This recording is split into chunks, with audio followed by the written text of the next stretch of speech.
Ephraim Rosen est né en Pologne. À l'âge de 20 ans, il connaît Auschwitz-Birkenau, les travaux forcés dans les mines de Jaworzno, la marche de la mort jusqu'à Buchenwald. Libéré en avril 1945, il s'installe en France.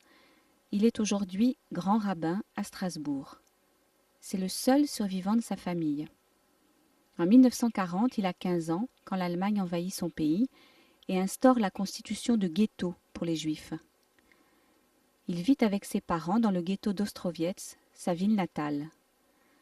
Sa mère y meurt du typhus le 11 septembre 1942. Un mois plus tard, commence la grande déportation des Juifs. Sa famille, ses 5 sœurs, son neveu d'à peine 2 ans, sont rassemblés sur la place du marché avec les autres habitants du ghetto. Ils prendront tous la direction de Treblinka. C'était la volonté de mon père que je survive.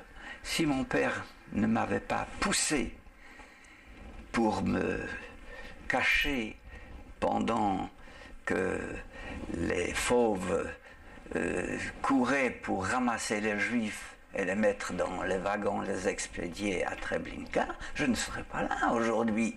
C'était ça sa volonté. Moi je voulais partir avec mon père sur le Umschlagplatz, sur la place de rassemblement, et subir ce qu'il lui a subi, ce qu'il lui subira, parce qu'à ce moment-là je ne savais pas encore.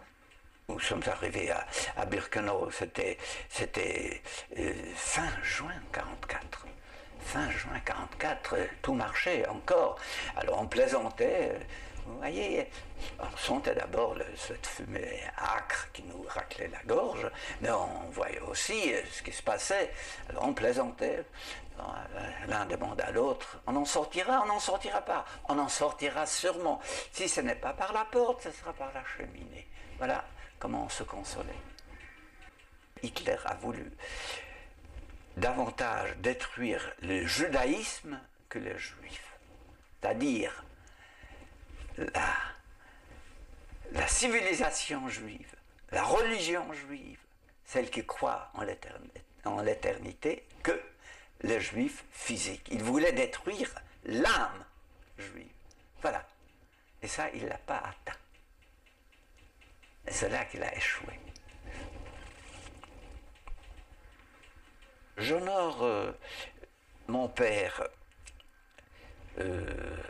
au jour où il a été fusillé sur la place de rassemblement, Umschlagplatz, en 1942. Ma mère, la veille de Rosh Hashanah, puisqu'elle est morte dans le ghetto, et quand à mes sœurs, je rappelle leurs souvenirs chaque fois qu'il y a ce qu'on appelle le souvenir à la synagogue, le souvenir des disparus. Quand ferons-nous le travail du deuil? Voyez? Quand? Effectivement,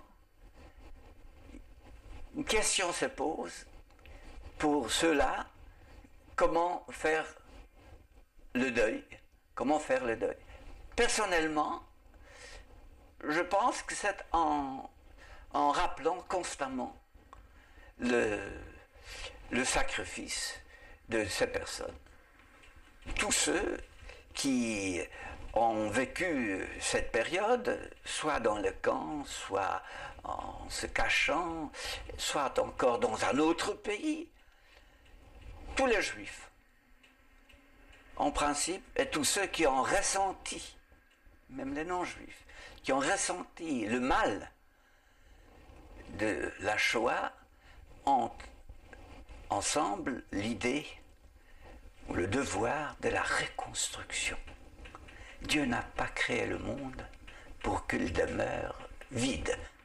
Il fallait remplacer ceux qui sont partis.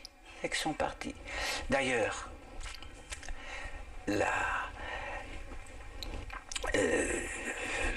l'espoir de chaque homme qui sait qu'il n'est pas éternel ici-bas, c'est de pouvoir se projeter dans l'avenir. Et cette projection dans l'avenir, ce sont les enfants. je n'ai pas voulu élever des enfants de parents déportés. Voilà. Ils n'étaient pas, n'ont pas souffert, nous avons tout fait, même au détriment de notre intimité, vous voyez, pour que les enfants ne s'aperçoivent pas de notre souffrance antérieure. Oh, il a fallu travailler pour en arriver, ça c'est une conclusion, voyez. Il fallait d'abord réfléchir, étudier et vivre. Grâce à Dieu, j'ai pu vivre. La religion est d'une grande richesse de ressources, de consolation et de réconfort. Je reconnais, oui. Je reconnais. Un des regrets que nous avions pendant que nous subissions